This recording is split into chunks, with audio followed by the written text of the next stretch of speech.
Project Economy News. The Federal Reserve says the U.S. economy is growing, and they say that things are going to get better. The Fed is expecting economic growth to pick up throughout the fall. The Fed has also noted that mortgage rates have been rising, and that's been slowing some home sales. So here now to talk about those mortgage rates and the impact on you is financial advisor Kurtis Pearson. Now first, Kurt, what are rates at right now? Well, 30-year fixed mortgage rates rose from the 1st of May through the end of June a little over 1 percentage point. So 30-year fixed rates around 4.6, 4.5.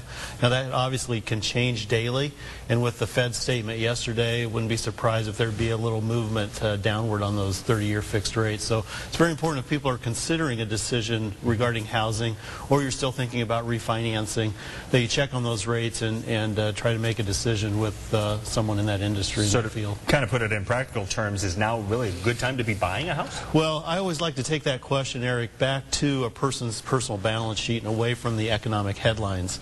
In other words, how much liquidity do you have on your balance sheet? How would purchasing a property change your net worth statement?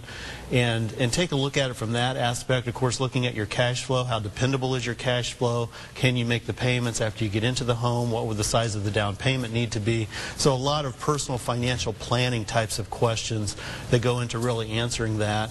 So is now a good time? Well, from historic interest rate perspectives, yes. Interest rates are still low compared to historic levels, but I would take that question back to a person's personal financial situation. So if you are in a position to buy, then what kind of loan should homeowners be looking at? Well, we always, of course, like the fixed rate for as long a period of time as possible, because then things are predictable. Sometimes you can bump down to a 15-year mortgage if that makes sense, and you can handle the higher payment. So again, it kind of comes back to a person's situation and looking at the products and see how they're priced at the point of decision, because sometimes institutions will be bidding a little bit differently for a different type of mortgage product. And then there's also the question of refinance. Who should be looking at refinancing and who shouldn't? Yeah, a complicated formula there to really work through the break-even point, because sometimes there are points you have to pay or come up with extra money. Of course, it depends as well on how long you're going to be in the house, and that can make a big difference.